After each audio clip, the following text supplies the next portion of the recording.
dari ancaman bangkrut hingga belanja 4,4 triliun rupiah. Ini rahasia manuver Manchester United. Diam 1000 bahasa, meski punya 3 nominasi, Real Madrid bakal boikot Ballon d'Or 2025 seperti tahun lalu.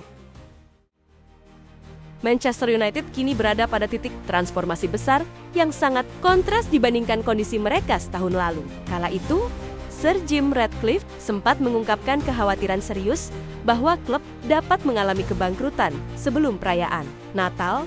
Kekhawatiran ini mencerminkan krisis finansial yang menghantui manajemen, ditambah performa tim yang kurang meyakinkan di lapangan. Namun, situasi yang semula mengancam keberlangsungan klub tersebut kini berbalik. Manchester United justru bangkit menjadi salah satu kekuatan belanja terbesar di Liga Inggris. Kebangkitan ini tidak terjadi secara instan. Keberhasilan tersebut merupakan hasil dari kombinasi strategi keuangan yang cermat, penjualan pemain dengan timing tepat, serta pemanfaatan aturan Profit and Sustainability Rules.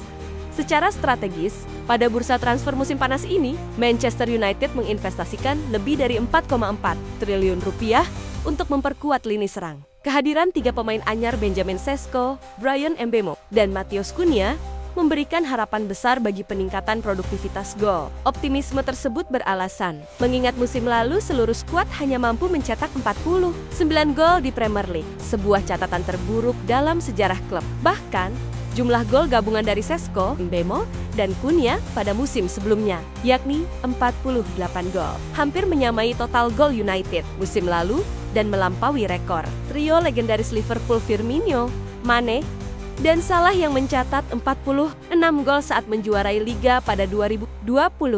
Keberanian United dalam berbelanja juga didukung strategi keuangan yang efisien. Transfer Matheus Cunha dilakukan sebelum tenggat PSR 30 Juni, agar pembukuan masuk ke musim 2024 hingga 2025.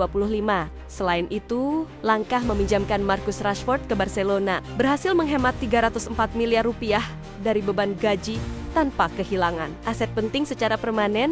Penjualan Alvaro Carreras, Anthony Elanga, dan Maxi Oyedele berkat klausul penjualan kembali menghasilkan pemasukan sekitar 435 miliar rupiah. Penjualan Mason Greenwood dan Scott McTominay juga memberi keuntungan penuh.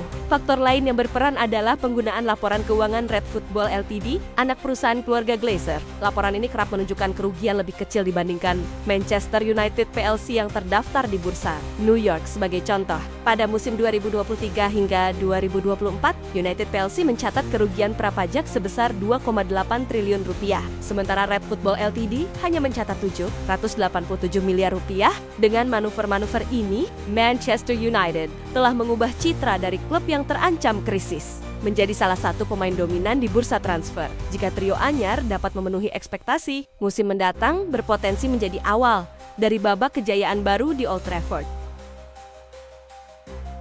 Daftar nominasi Ballon d'Or untuk tahun 2025 resmi diumumkan pada hari Kamis, tanggal 7 Agustus. Namun, di tengah riuhnya sorotan media dan euforia para penggemar sepak bola dunia, Real Madrid justru memilih untuk diam 1000 bahasa. Keputusan bungkam ini memicu spekulasi bahwa Los Blancos berencana melanjutkan sikap boikot terhadap penghargaan individu paling prestisius di dunia sepak bola tersebut. Dari seluruh skuad Madrid, hanya 3 nama yang berhasil masuk dalam daftar kandidat meraih Ballon d'Or: Kylian Mbappe, Jude Bellingham, dan Vinicius Junior. Selain itu, bek muda Dean Huijsen turut menjadi nominator Copa Trophy, penghargaan khusus bagi pemain muda terbaik. Meski begitu, hingga hari Jumat tanggal 8 Agustus, baik pihak klub maupun para pemain yang masuk nominasi sama sekali belum memberikan pernyataan resmi. Keheningan ini diyakini berkaitan erat dengan insiden kontroversial pada edisi sebelumnya.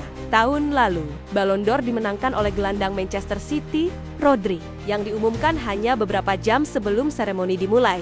Ia mengungguli Vinicius, yang saat itu menjadi favorit kuat, merasa keputusan tersebut tidak adil. Real Madrid langsung memutuskan untuk membatalkan kehadiran di Paris dan tidak mengirim perwakilan sama sekali sebagai bentuk protes. Perselisihan ini semakin memanas ketika Madrid menduga adanya pengaruh dari UEFA dalam proses penentuan pemenang.